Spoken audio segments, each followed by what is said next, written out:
Bonsoir patron, je peux vous poser une question qui me trotte dans la tête depuis des jours. Bien sûr Camille, ta curiosité est la bienvenue, dis-moi tout. Je lis partout que presque tout Internet passe par des câbles au fond de la mer. Est-ce vraiment vrai? Oui, l'immense majorité des données voyagent par des câbles en fibre optique posés sur les fonds marins, invisibles mais essentiels.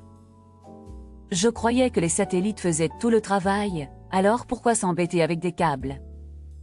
Les satellites sont utiles mais la fibre sous-marine transporte bien plus vite et bien plus de volume avec une stabilité bien supérieure.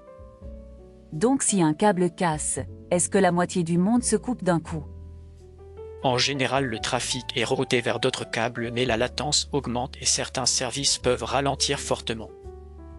Je n'arrive pas à imaginer à quoi ressemble un tel câble sous la mer. Visualise un long tube protégé par des couches d'acier et de polymère. Au cœur se trouvent des fibres de verre aussi fines qu'un cheveu. Et comment la lumière fait-elle pour aller aussi loin sans s'éteindre? On place des répéteurs optiques à intervalles réguliers pour amplifier le signal et maintenir sa clarté sur des milliers de kilomètres. Qui décide par où passent ces câbles? Ce sont des routes fixes comme des autoroutes? Les trajets sont étudiés par des équipes qui cartographient profondeur, relief et risques humains pour dessiner une route sûre et efficace. Cela me fait un peu peur d'imaginer des fils fragiles qui tiennent tout ensemble. Ils paraissent fragiles mais la redondance protège l'ensemble car il existe plusieurs itinéraires entre les mêmes régions. J'ai entendu parler de zones étroites où tous les câbles se serrent. Est-ce que c'est vrai? Oui, on parle de points d'étranglement où la géographie force les liaisons à se concentrer, cela crée des risques particuliers. Alors on évite ces endroits ou bien on les blinde encore plus? On fait les deux en diversifiant les routes et en renforçant la protection là où c'est inévitable. Qui paie pour tout cela? J'imagine des sommes immenses. Les opérateurs télécoms et les grandes entreprises du cloud financent souvent ensemble avec des consortia internationaux. Pourquoi les entreprises du cloud veulent-elles leurs propres câbles? Elles cherchent des liaisons rapides et prévisibles pour leurs centres de données et pour réduire les coûts sur le long terme. Cela signifie que quelques entreprises contrôlent une partie des veines d'Internet? Elles en gèrent des segments mais la gouvernance reste partagée avec des règles, des accords et des obligations d'interconnexion. Et les États? Ils laissent faire ou ils imposent des règles strictes? Les États fixent des cadres, délivrent des permis d'atterrage et coopèrent pour la protection des infrastructures critiques. Comment protège-t-on physiquement un câble posé au fond de l'eau? On l'ensouille près des côtes, on surveille les zones sensibles et on informe les pêcheurs pour éviter ancres et chaluts. Malgré tout, il doit y avoir des accidents. Que se passe-t-il quand un câble est coupé? Les opérateurs détectent la rupture par une chute brutale du signal, ensuite un navire câblier est dépêché pour réparer. Réparer au fond de la mer peut être un travail de précision extrême. On remonte la section endommagée, on la nettoie, on refait la jointure des fibres et on replonge la ligne avec soin. Combien de temps cela prend-il? Une journée ou plusieurs semaines? Cela dépend de la météo, de la profondeur, des permis locaux et de la disponibilité du navire câblier. Existe-t-il des signaux qui préviennent avant la rupture ou c'est toujours une surprise? De plus en plus de systèmes analysent les vibrations et les anomalies pour détecter tôt un risque et déclencher des alertes. J'aime bien l'idée qu'un câble écoute la mer pour mieux se protéger. On parle parfois de câbles intelligents parce qu'ils deviennent des capteurs au service de leur propre sécurité. Mais la mer est vaste alors, comment surveiller autant de kilomètres? On priorise les zones critiques comme les atterrages, les détroits et les zones de forte activité humaine.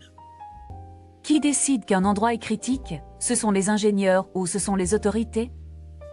Les deux travaillent ensemble parce que la technique seule ne suffit pas sans la coordination juridique et diplomatique.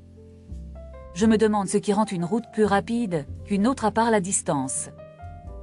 La vitesse perçue dépend aussi du nombre d'équipements traversés, de la qualité des répéteurs et de la congestion du trafic. Donc la latence est un peu comme le temps d'attente dans une file. Exactement, tu gagnes du temps lorsque la file est courte et quand les caisses sont bien ouvertes. Si je comprends bien, la résilience, c'est la capacité à continuer même quand quelque chose casse? Oui, c'est la combinaison de redondance, d'alerte rapide, de réparation efficace et de coopération entre acteurs. Que peut faire un pays pour mieux se protéger sans dépendre d'un seul voisin? Il peut encourager des atterrages multiples, diversifier les routes et simplifier les procédures de réparation d'urgence. Et pour une ville qui abrite une station d'atterrage, quels sont les risques? Le principal risque est la concentration d'équipements, mais on réduit l'exposition par des clôtures, des capteurs et des équipes dédiées. Vous avez parlé des ancres et des chaluts, est-ce la cause la plus courante des pannes? Oui, l'activité humaine près des côtes reste la première source d'endommagement, d'où l'ensouillage et la signalisation. Je m'étonne que des fibres aussi fines transportent autant d'informations. La magie vient de la lumière et de la multiplication qui permet d'envoyer plusieurs longueurs d'onde dans la même fibre. Est-ce que l'on peut écouter ce qui passe dans le câble? La protection est forte car l'accès physique et la lecture sans perte sont très difficiles et fortement surveillés. Cette sécurité est-elle plus technique ou plus juridique? Elle est hybride avec des garde-fous techniques et des sanctions juridiques en cas d'atteinte à l'intégrité du système. Est-ce que certaines saisons rendent les réparations plus dures? Les tempêtes allongent les délais imposant des fenêtres d'intervention plus courtes. La patience devient alors la première ressource. Qui décide de la priorité quand plusieurs câbles sont touchés? Les contrats fixent des règles et les opérateurs coordonnent pour limiter les impacts les plus graves sur les services vitaux. Vous avez mentionné la gouvernance, j'ai du mal à la visualiser. Imagine un orchestre mondial où les opérateurs, les entreprises et les autorités jouent la même partition pour garder le tempo. Et si certains musiciens jouent plus fort que les autres, l'orchestre déraille? D'où la nécessité de normes communes, de tests réguliers et d'exercices de crise partagés. Est-ce que l'on fait des simulations de coupure comme des exercices d'incendie? Oui, des exercices permettent de vérifier les procédures, la communication et les temps de restauration. Comment une entreprise sait-elle qu'elle est prête pour une coupure? Elle vérifie la diversité de ses routes, la redondance de ses fournisseurs et la clarté de son plan d'escalade. La diversité de routes signifie 2 câbles distincts reliant les mêmes points. Idéalement 2 routes physiquement séparées pour éviter un incident commun, parfois 3 routes quand la criticité est maximale. Je pense aux paiements en ligne et aux appels vidéo. Tout cela peut-il vraiment tenir à un fil? Cela tient à des milliers de fibres, mais l'image du fil rappelle notre dépendance à une infrastructure souvent ignorée. Pourquoi ce sujet reste-t-il si peu visible alors qu'il touche notre vie quotidienne? Parce que tout fonctionne la plupart du temps et parce que les câbles vivent loin des regards, sous des eaux profondes et froides. J'imagine un musée des câbles pour rappeler au public cette réalité cachée. Certaines stations d'atterrage proposent des visites et des cartes pédagogiques pour éveiller cette conscience. Vous parlez avec douceur, mais je sens que le sujet est grave. Il est grave et serein à la fois car la résilience progresse et l'apprentissage collectif avance chaque année. Cela vous rend confiant pour l'avenir du réseau mondial? Oui, si nous continuons à investir dans la diversité, la détection et la coopération, notre avenir numérique restera solide. Est-ce que la longueur totale des câbles continue d'augmenter chaque année? Elle augmente avec les besoins de capacité, la croissance du cloud et l'extension de l'accès à de nouvelles régions. Comment choisir entre un nouveau câble et l'extension d'un câble existant? On compare coût, délai, bénéfices de latence et effet de redondance sur la carte globale du trafic. Je me demande si l'innovation la plus importante est dans le matériel ou dans la manière de s'organiser. Les deux sont clés car le matériel rend le réseau plus capable et l'organisation le rend plus fiable. Qu'est-ce qui vous fascine le plus dans cette histoire silencieuse? La fidélité de la lumière qui traverse des océans pour relier 2 esprits qui se parlent. C'est poétique et simple à la fois et ça me touche. La poésie aide à retenir l'essentiel car la technique seule ne reste pas dans le cœur. Si je devais retenir 3 idées, ce serait la redondance, la détection et la coopération. C'est une très bonne synthèse et c'est le socle de la résilience dont nous avons besoin. Avez-vous un exemple simple qui montre comment ces 3 idées se complètent? Pense à un pont avec plusieurs voies, des capteurs de vibration et une équipe de maintenance joignable à toute heure. Le pont c'est le câble, les capteurs c'est la détection et l'équipe c'est la coopération. Tu vois comme tout devient clair avec une image proche de la vie quotidienne. Je suis curieuse de savoir comment on décide la capacité d'un nouveau câble.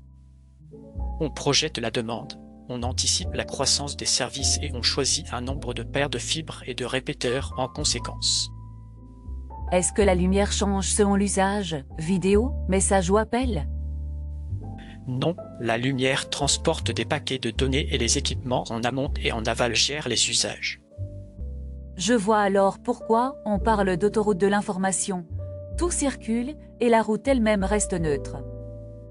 La route veut être fiable, rapide et discrète, c'est son triple serment. J'aime beaucoup l'idée de discrétion, c'est élégant. L'infrastructure parfaite est celle que tu oublies parce qu'elle ne te trahit jamais.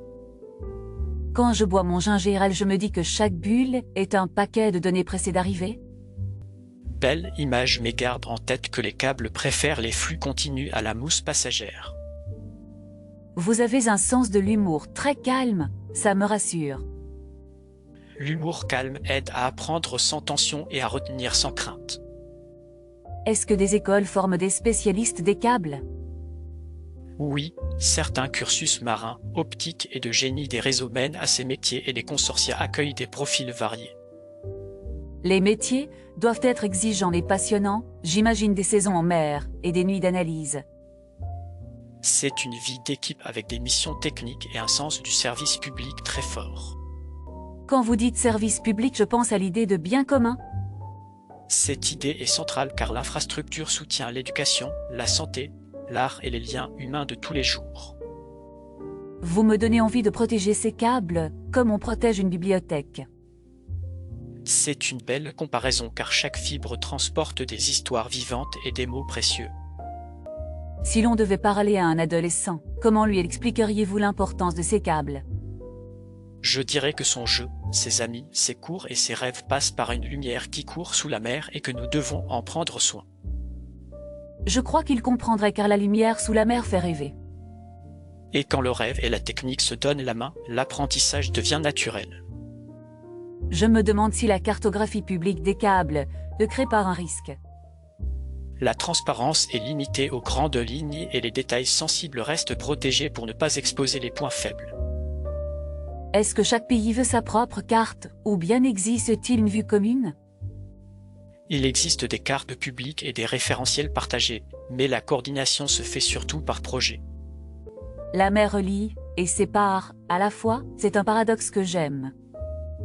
C'est aussi pour cela que les câbles sont des ponts silencieux entre des rivages qui se parlent sans se voir.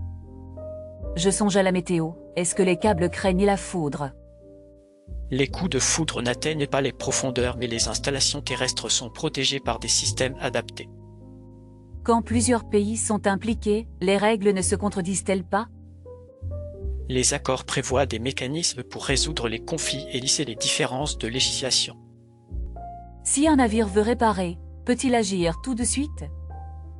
Parfois, il faut des autorisations, tout l'intérêt de procédures accélérées pour réduire l'attente.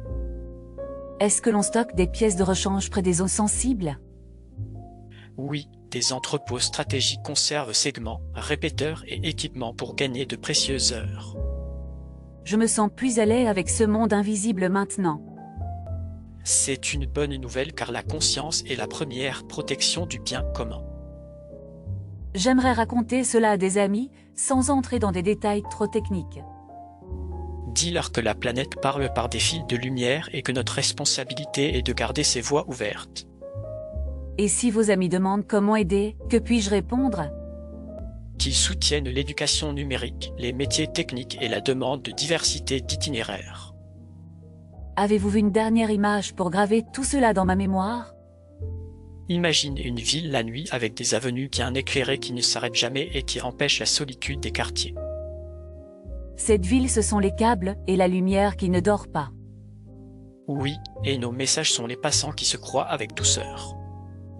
Merci patron, je crois que je vois les océans autrement maintenant. Merci à toi Camille, ta curiosité transforme une idée complexe en connaissance partagée. Je vais encore siroter mon gingembre et revoir mentalement ces routes de lumière. Savoure chaque gorgée et garde cette carte intérieure à portée du cœur. Dites, si demain un câble lâche quelque part, dois-je m'inquiéter pour mes messages?